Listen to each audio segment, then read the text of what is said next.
अक्षदा तेंडुलकर यांच्याकडनं रुग्णवाहिकेचा बेकायदेशीर वापर करण्यात आला। कारण दादर मार्केटमध्ये सायरन वाजवत त्यांनी रुग्णवाहिका फिरवली। फेरीवाल्यांच्या विरोधात त्यांनी अनोख्या पद्धतीने आंदोलन करण्याचा प्रयत्न केला। रुग्णवाहिकेमध्ये रुग्ण नसताना आणि कुठलीही इमर्जन्सी नसताना दादर मार्केटमध्ये सायरन वाजवत रुग्णवाहिका फिरवण्यात आली। रुग्णवाहिकेमध्ये स्वतः अक्षदा तेंडुलकर आणि कार्यकर्ते असल्याचा व्हिडिओ देखील आता समोर आलेला आहे। आम्ही खास करून ट्रॅफिक पोलिसला आम्ही सांगतो, सगळीकडे टँकर उभे असतात, इल्लीगल टँकर्स उभे असतात, कोण त्यांना काय बोलत नाहीये। फेरीवाले रोडवर उभे असतात, फूड व्हॅन्स लागलेले आहेत, म्हणजे ह्याचं सोल्युशन कोण काढणार?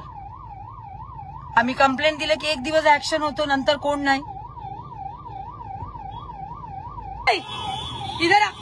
इधर आ धावला बघ, मुसलमान ते सगळे, हे बघ रोडवर धंदे फेकून दे रे काढून।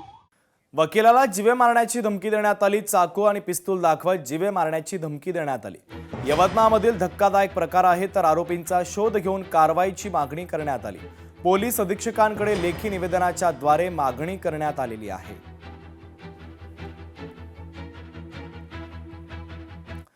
अनेक अत्यंत महत्त्वाची आणि धक्कादायक बातमी आपण पाहूयात। महाराष्ट्रात 3 वर्षात 550 सरकारी शाळा बंद झाल्यात। राष्ट्रीय शैक्षणिक धोरणाची अंमलबजावणी करण्याचा खटाटोप सुरू असतानाच महाराष्ट्रामध्ये एवढ्या मोठ्या संख्येने सरकारी शाळा बंद पडत असल्याचं धक्कादायक वास्तव आता समोर आलंय।